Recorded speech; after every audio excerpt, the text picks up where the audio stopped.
میرے نبی نے کتنے معجزے دکھائے مکے میں، نہیں کلمہ پڑھا۔ بدر میں ان کے 70 مارے گئے، فرشتوں کو دیکھا، جبریل کے گھوڑے کی آواز سنی، کلمہ نہیں پڑھا۔ خندق میں شکست ہوئی، کلمہ نہیں پڑھا۔ پانی نکلتے دیکھا انگلیوں سے، کلمہ نہیں پڑھا۔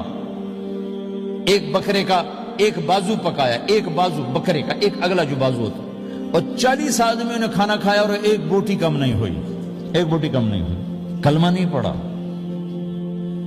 لیکن جب میرے نبی نے کہا جاؤ معاف کیا تو سارے کلمہ پڑھ گئے کہ واقعہ یہ اخلاق نبی کے ہو سکتے۔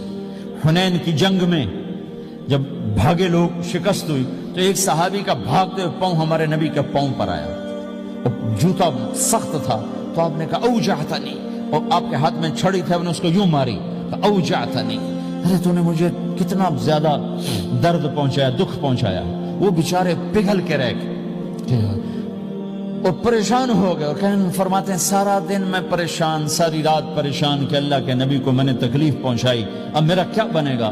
اگلا دن ہوا تو اعلان ہو رہا تھا بھائی جس کا پاؤں نبی کے پاؤں پہ آیا تھا اس کو اللہ کے نبی بلا رہے ہیں۔ تو صحابی کہنے لگے میں نے سمجھا بس اب میری تو دنیا بھی گئی اور آخرت بھی گئی، اب میرے اوپر کیس بنے گا اور مجھے ڈانٹ ڈپٹ بھی ہوگی، میرا کتنا بڑا گھاٹا نقصان ہوگا۔ یہ حاضر ہوئے ڈرتے ڈرتے، تو آپ نے فرمایا میرے بھائی کل میں نے تمہیں چھڑی ماری تھی، وہ مجھے معاف کر دینا، اور یہ 80 اونٹ تمہیں ہدیہ دیتا ہوں، 80 کیملز یعنی 80 پراڈو، 80 رینج روور کا یہ میری طرف سے تمہیں ہدیہ ہے۔ وہ حیران پریشان، یہ میرے نبی کے اخلاق ہیں، یہ میرے نبی کے اخلاق ہیں۔ کانٹے بچھانے والی نے 4 دن آنا چھوڑ دیا، بیمار ہو گئی تھی، تو آپ نے کہا کیا بات ہے، وہ ہمارے راستے میں اب کانٹے کوئی نہیں ہیں، کہا یہ وہ بیمار پڑی ہے جو کانٹے بچھاتے تھے۔ تو آپ اس کے گھر چلے گئے، ماں جی خیریت تو ہے، آپ ٹھیک تو ہیں؟ کہا بیٹا مجھے کلمہ پڑھا دے، بس تیرے اخلاق نے مجھے فتح کر لیا ہے۔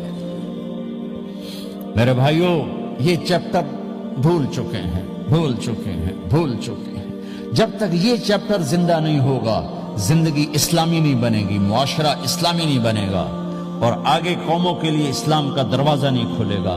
ہمیں معاف کرنا آتا ہو، ہمیں گالی دینے والے کو دعا دینا آتا ہو، غیبت کرنے والے کی تعریف آتی ہو، اور غیبت کرنے سے، غیبت سننے سے اپنے آپ کو ایسے بچاؤ جیسے زہر سے بچاتے ہو، اسے آگ سے بچاتے ہو۔